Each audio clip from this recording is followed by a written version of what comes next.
vai estar dando continuidade na nossa matéria. A gente vai estar falando sobre razões, proporções e regras de 3, que são as atividades do volume 3 do Octa. Lembre-se, sempre a gente vai estar comentando sobre matemática frente 2. Então olha que legal que a gente preparei aqui para vocês. Primeiro que vocês precisam entender, a gente sempre vai ter a primeira propriedade aqui.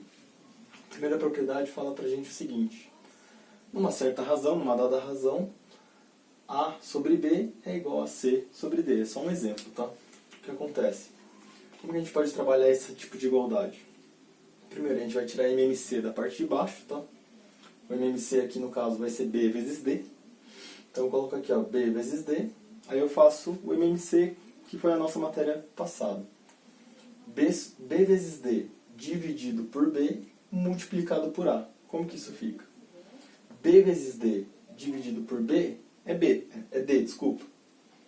D vezes A é igual a vezes D. Legal? Do outro lado a gente vai ter a mesma coisa. B vezes D. Só que agora eu vou dividir aqui por D, tá? Então vai ficar B vezes D dividido por D vezes C. B vezes D dividido por D é B vezes C, BC. Como eu tenho BD dividindo dos dois lados da minha igualdade, eu posso simplesmente simplificar aqui, de forma que eu vou ter uma relação direta, onde A vezes D é igual a B vezes C. Legal, tá confuso ainda, mas eu já vou explicar para vocês. Essa é a primeira forma que todo mundo faz, é uma forma pouco conhecida. Geralmente nas nossas regras de 3, como que a gente vai trabalhar? A gente vai montar um esqueminha parecido com esse, ó, de forma que a gente sempre vai falar que A está para C, assim como B está para D. E aí olha que legal. A gente pode multiplicar isso aqui simplesmente em x, de forma que vai ficar A vezes D é igual a C vezes B, ou B vezes C, igual está aqui no nosso caso. Isso vai ser válido quando? Quando a gente tiver grandezas diretamente proporcionais. Quando a gente tem grandezas diretamente proporcionais, e o que isso quer dizer eu já vou explicar em breve, a gente assume que a razão é constante. Diferente do caso onde a gente tem as grandezas inversamente proporcionais. Porque quando a gente tem as grandezas inversamente proporcionais, a gente não tem mais a razão constante, e sim o produto constante. Vou explicar um pouco melhor em forma de gráfico. Para grandezas proporcionais, ou diretamente proporcionais, como é conhecido nos exercícios, a gente tem uma reta, né? Uma reta inclinada, de forma que os valores de A vão corresponder à mesma proporção dos valores de C. Assim como os valores de B, aqui está essa parcela, vai corresponder à parcela de D. Mas olha que legal. Se a gente pegar esse espaçamento aqui, ó, a proporção entre A e B, ela vai ser diretamente igual à proporção de C sobre D. Tá? Então a gente pode falar que o quê? Nas grandezas proporcional, a razão entre os termos vai ser sempre constante, ou sempre igual. Diferente de quando a gente tem aqui, por exemplo, grandezas inversamente proporcionais. Porque dessa forma a gente vai ter uma curva. E uma curva, raramente ou nunca, você vai encontrar valores iguais. Mas a propriedade aqui nos diz que as grandezas inversamente proporcionais possuem produtos constantes. Então olha que legal. Se a gente pegar essa parcelinha pequena aqui de A, esse valorzinho de A, que é relativamente pequeno, e multiplicar por esse valor de C, que é grande, a gente vai ter a mesma proporção que essa parcela grande de B vezes essa parcelinha de D. Então está exemplificado aqui para vocês. Pode parecer um pouco confuso, mas a gente vai explicar agora com exemplos, vai facilitar bastante o entendimento. Um exemplo clássico de grandeza inversamente proporcional é quando a gente fala sobre a velocidade e o tempo. E eu já vou explicar por quê. Vamos pegar esse exemplinho aqui, ó. Grandezas inversamente proporcional. Um automóvel gasta 3 horas para percorrer um percurso a 80 km por hora. Quanto tempo levará a 50 km por hora?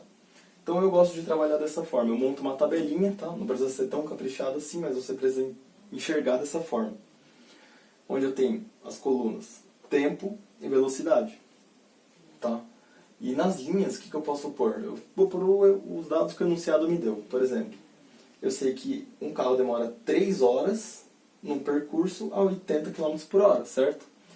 E ele quer saber, se ele fizer o mesmo percurso a 50 km por hora, quanto tempo vai levar? Então vamos chamar o tempo de x, porque a gente não conhece, vai ser a nossa incógnita do nosso problema. Mas vamos analisar esse problema. O que a gente está analisando é o tempo. Vamos imaginar o que acontece se o carro for mais devagar. O carro estava a 80 km por hora e agora ele vai fazer a 50, ou seja, ele vai mais lentamente. Se o carro vai mais lentamente, é suposto que o tempo vai aumentar, correto? Então olha que legal. A velocidade diminuiu, ok? De 80 foi para 50 na nossa segunda situação. Provavelmente, ou 100% de certeza, o nosso tempo vai aumentar. Então olha que legal. Enquanto a velocidade diminui, o tempo aumenta. Então são grandezas inversamente proporcionais. Quando a gente tem esse tipo de situação, como que a gente resolve? Primeiro, a gente copia aqui da forma que a gente enxerga. 3 sobre x. 3 sobre x. Copiei aqui do meu lado. Vou colocar um sinal de igual. E lembre-se, a partir do momento que eu fui para o meu lado direito aqui da minha igualdade, o que acontece? Eu preciso analisar esse cara. Lembra que o tempo aqui eu coloquei uma flechinha para cima? No nosso caso eu sei que a flechinha está para baixo. Então eu não posso colocar simplesmente 80 sobre 50 no meu outro lado da igualdade, porque ela está invertida. Então eu passo para o outro lado da igualdade e simplesmente inverto esses caras. Coloco 50 sobre 80. E montei aqui a minha razão. Agora ficou simples, só resolver de forma matemática. Como eu tenho zero em cima e embaixo, eu posso simplificar o zero, ou, no caso, dividir por 10, em cima e embaixo. 50 dividido por 10 é 5, 80 dividido por 10 é 8. Então, eu vou multiplicar em x novamente, fazendo aquela multiplicação em x. E aí a gente vai ter 5 vezes x é igual a 8 vezes 3. 8 vezes 3, 24. Então a gente chega nessa seguinte relação. Como o meu 5 está multiplicando do meu lado esquerdo da equação, eu vou passar ele dividindo. E aí eu vou ter algo desse tipo. X é igual a 24 dividido por 5. Se vocês calcularem, isso vai dar 4,8 horas. O interessante no vestibular é você analisar. Você fala, o carro foi a 50 km por hora, então o tempo tem que aumentar. Quanto tempo ele demorou a 80 km por hora, lembra? Ele demorou 3 horas. Então é esperado que a 50 km por hora, por ser uma grandeza inversamente proporcional, ele leve mais tempo. 4,8 horas é maior do que 3 horas. Então é uma resposta coerente. É uma resposta que faz sentido. Agora vamos analisar um caso mais simples, um caso de grandeza diretamente proporcional. Então, vamos pegar um exemplo aqui no nosso caso de grandezas diretamente proporcionais. Olha que legal esse exemplo. Uma torneira enche um reservatório de 90 litros em 3 horas. Quanto tempo ela vai demorar para encher um reservatório de 270 litros? De novo, vamos montar nossa tabelinha aqui, tá? Onde a gente tem o tempo e o reservatório. Vamos pegar os dados do enunciado. Ele me fala que o reservatório de 90 litros demora um tempo de 3 horas. Ele quer saber um reservatório de 270 litros, quanto tempo? Então, de novo, vamos chamar a nossa incógnita de x, que de novo vai ser o tempo. Coincidência. Vamos analisar se a grandeza é diretamente ou inversamente proporcional. O meu reservatório aumentou a capacidade. Era um reservatório pequeno de 90 litros e agora é um reservatório grande de 270 litros. O meu tempo para encher o tanque de 90 litros era 3 horas. Então, se eu aumentar o meu reservatório, claro, mantendo a mesma vazão, é óbvio que a gente vai ter um tempo maior para encher aquele reservatório. Então, vamos lá. Se eu aumentei, eu pus a seta para cima porque eu aumentei, tá? Então eu aumentei de 90 para 270, eu aumentei a capacidade do meu tanque. O meu tempo, obviamente, vai aumentar. Então olha que legal como vai ficar a nossa equação. Eu posso copiar, Aqui, 3 sobre x, que é a nossa primeira parte, igual. E agora eu não preciso inverter. Agora eu simplesmente copio, porque as duas setas estão apontando para cima. As duas setas são diretamente proporcionais. Então eu simplesmente copio 90 sobre 270. E aí de novo, vou dividir por 10, ou cortar os meus zeros, tá? 90 dividido por 10 é 9, 270 dividido por 10, 27. E aí de novo, eu vou multiplicar aqui em cruz. Para facilitar o raciocínio de vocês, eu vou ter 9 vezes x é igual a 27 vezes 3. Como o meu 9 ficou multiplicando desse lado, eu passo 9 dividindo para lá. Vai ficar x é igual a 27 vezes 3 sobre 9. E aí a gente já bate o olho e fala, posso simplificar esses caras. Vou simplificar o 27 com o 9. Como? dividindo ambos por 3. Então, eu vou dividir por 3. 9 dividido por 3, 3. 27 dividido por 3, 9. Mas ainda sobrou mais uma. Eu tenho 3 aqui embaixo. Eu tenho 3 aqui no denominador e o 3 aqui em cima multiplicando. Então, eu vou cortar o 3 e o 3, vai me sobrar somente 9. Me dando a resposta, x igual a 9 horas. Vamos analisar? Se o meu reservatório de 90 litros demorou 3 horas, um reservatório de 270 deve demorar mais do que 3 horas. Pela nossa resposta, 9 horas. Então, está coerente. Bacana? Agora vamos pegar alguns exercícios mais complicados.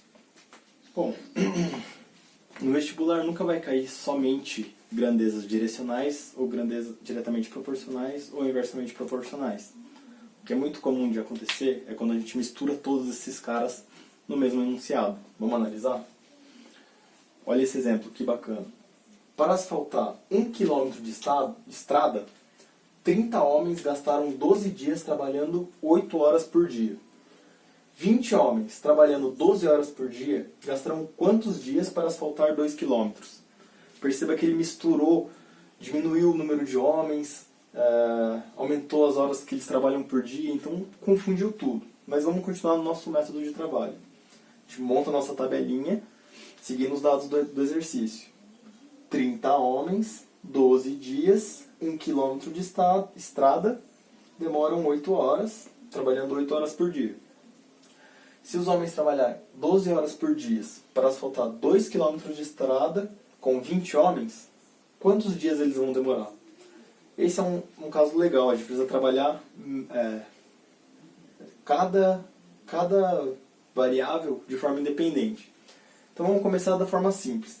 Vamos copiar aqui, do nosso lado esquerdo da equação, essa primeira parte. Vou colocar aqui para vocês, 12 sobre x. E agora vamos analisar. Eu tinha 30 homens e na minha segunda situação eu diminuí para 20. Então eu diminuí meu número de homens, certo? Tenho menos homens. Vou colocar uma setinha para baixo aqui para vocês. Menos homens. Se eu tenho menos homens, automaticamente eu vou demorar mais dias, certo? Então, minha seta vai ficar para cima.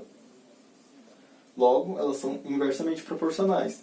Se eu mantive o meu 12 sobre x no meu lado esquerdo da equação, automaticamente eu vou inverter esses caras do meu lado direito da equação. Em vez de colocar 30 sobre 20, eu vou inverter. Vou colocar aqui 20 sobre 30. Bacana?